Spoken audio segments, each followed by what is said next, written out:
So originally, this was going to be a look at some banger choices for exotic primaries that can make generating heavy ammo as easy as me getting high mobility armour. I'm still going to talk about it, but with the maybe added bonus of a run through of ammo generation and why the double spesh bug being fixed will give exotic primaries more usage, but also why the fix will take away that ability to get quick heavy ammo, which we've enjoyed for literally 2 years now. Enough small talk, let's dive.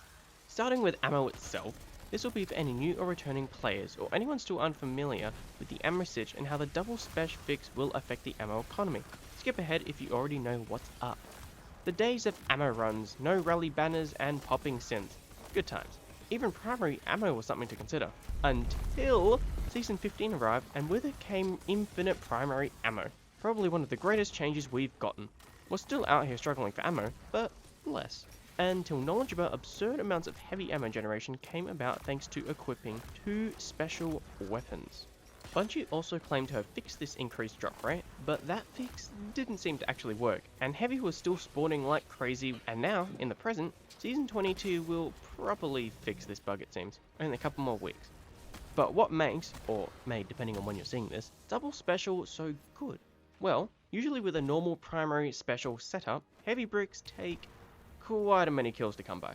You'll just be slaying and praying until you finally witness that sweet, luscious perp drop. If you want a specific natural brick type, you'll want to use any ammo besides that desired ammo. Want heavy? Use primary or specials, or get ability kills while you have one of them out. This is to encourage players to juggle their weapons and not just stick with one to shred entire rooms, even if some weapons right now are one-man armies. Natural bricks can drop from using weapons or abilities compared to what I'll mention shortly. There is also a pity system if you run out of special and heavy, providing a small amount of ammo to those empty weapons a short while after running out. Personally, I found that equipping a weapon with no ammo generates ammo basically on the first kill, but naturally running out will take a few more kills. You also usually have a heavy ammo finder mod on your helmet to help drop additional bricks. This and Special Finder will drop what has been dubbed as Finder Bricks, and can be identified via their much glowier glow. These will give much less ammo to balance out their more direct acquisition. According to good old Light GG, you'll get about a third of a regular brick, with amounts increasing by a third up to 3 for 100% equivalent to a regular brick. The amount you gain from a brick is also determined on the brick spawn, so no quick swapping helms. So how can we get the best chances of actually getting perp? Well, I'm glad you asked. Again, if we look at Light GG, the ones who find these numbers are truly legends. We can see that both Special and Heavy Ammo Finder have their own percentage range per kill, and to spawn a brick, we must get that counter to 100%. And keep in mind, Finder Brick progress can only be gotten through weapon kills, not abilities, not vehicles, not the environment. Non-exotic primaries, exotic primaries, and specials, including exotics, all have their own progress multiplier to accelerate the counter progress, 4.25, 5.05, 1.05 respectively. For something like a heavy weapon with no multiplier, a kill will give you between 1.1 and 1.33%, taking about 75 to a whopping 90 kills to create a brick. Wow. But now, when using a non-exotic primary, a kill will give you between 4.675 and 5.653%, taking a reduced amount of 18 to 21 kills to create a brick. But then with an exotic primary, a kill will give you between 5.555 and 6.717%, further reducing the amount of kills to just 15 to 18 to spawn a brick. We love that. Then, with a special weapon, a kill is supposed to give between 1.155 and 1.397%, taking about 72 to 87 kills to spawn a brick. This is all similar with Special Finder Bricks, which will gain less of a primary multiplier due to the higher frequency. I will just chuck the numbers on screen as to not bore anyone, since Special Finder is not as important due to having a higher natural spawn rate, and hearing a lot of numbers and values and maths can, definitely get boring. You can really tell what weapons Bungo has always wanted people to use more, and with already doing 40% more damage to miners, how can you not use one? A lot of very strong, more on that soon.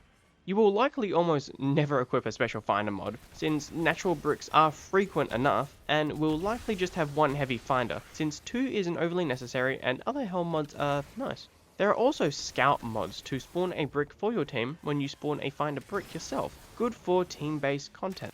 3 finder mods is just really not needed, unless you always want full on Hev, but I wouldn't recommend that since natural bricks are rare, but spawn enough to not need that many finders. So, those are the numbers, but what about if you're using 2 specials? Well, prior to the Season 22 fix, if it actually is fixed this time, having double specials equipped increased natural heavy spawns, not finders, a ludicrous amount. Like, take a look at this. This was me during my solo flawless Ghost of the Deep last week, killing everything with combination blow. After about 4 phases, this was the amount of heavy bricks just chilling in the middle. I was honestly scared I was going to get guitared or my game would crash. I was using Arbalest and a trace rifle, so having an exotic may also help with the process, but that doesn't matter too much anymore. My heavy was cataclysmic, and I was emptying it almost completely each damage phase, and I didn't need to pick up any of those middle bricks because they just kept dropping at other parts of the room and the side rooms. This is/was the sheer power of double special. Endless, unlimited, heavy for just brainless slaying. And if you ran out of special, just take out your heavy, get an ability kill or 2, and special will become yours again thanks to the juggling system. Though remember, it will be divided between the 2. If you're full in 1 however, you'll get normal amounts in the special, not full. With this gone next season, I feel like the natural brick drops could be increased just a bit, just a bit. But other than that, being able to create finder bricks for you and your team will be highly valuable, even though they always were, and heavy making exotic armor like the Aeon Gauntlets with the Sect of Insight mod for heavy on yellow bar kills, this creates finder bricks for your team, not you, and Cenotaph Mask for warlocks will also still be highly valuable in high-end content. Trace rifles are pretty neat, unless adjusted after I upload this, then cringe. Also, if you're in content with rally banners where DPS really matters, meaning raids and dungeons and not as much seasonal content, try to have an extra chest piece with triple reserves on you. Switch to that before you rally for extra reserves at the start of an encounter, then switch back to your actual chest piece immediately after rallying. You'll get those reserves, and while not an ammo generation point, it's helpful for your reserves lifetime. And while reserves don't increase the ammo received from a brick, they do increase the amount you can hold, and that means a brick will give you a bit more, so you can switch on the fly if you see a brick on the ground. Just try to be in cover, and remember, you won't have resist mods on until you switch off it again. You'll also have the option of scavenger mods, which don't stack with themselves, but will increase ammo gotten on pickup, not from something like rally. So, what can we use to easily acquire some finder bricks, mainly heavy? Well, as seen from the previously mentioned values, exotic primaries are the best. Sure, non-exotic primaries also have good chances, but exotic ones give that 40% bonus minor damage, plus there are some absolute ultra giga bangers right now. Quicksilver, Graviton, Collective Obligation, Malfeasance, even more so against Taken, Osteostriga, 4 exotic bows of Wishender, Trinity Ghoul, Tikus, and the Lemon, which is getting adjusted next season but may end up being better in PvE, Vex, which is honestly an alternate and linear version of Quicksilver, and Centrifuge. These are very good options, and while catalysts aren't completely necessary for the guns that have one, they can be good additions, some more than others. Trinity Ghoul, Malfeasance, and Osteo benefit quite well from having their catalyst, while Quicksilver's is good for Strand and not as necessary in general gameplay. Vex's is a nice little upgrade, and you can live without Le Monarchs, Centrifuges, and Gravitons, but Catalyst, you know. You also may want to keep an eye on Touch of Malice if you've been lucky enough to get it, since Bungie has said that it's getting some changes next season which we'll find out about soon. On the topic of buffs, Hawkmoon, Thorn, Ace, and Sunshot will also be quite good next season, maybe even Last Word, who knows.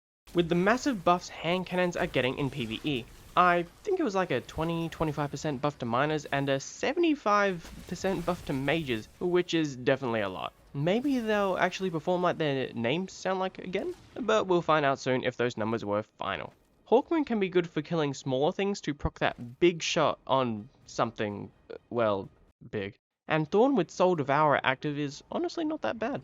Malfeasance is also gonna become even better than it already is. Sunshot, being one of the only, if not the only 150 RPM hand cannon remaining, is already quite explosive, and with potential solar artifact perks next season, could be a good choice to have on hand. And Ace is just always solid. This buff will just make it feel even sweeter.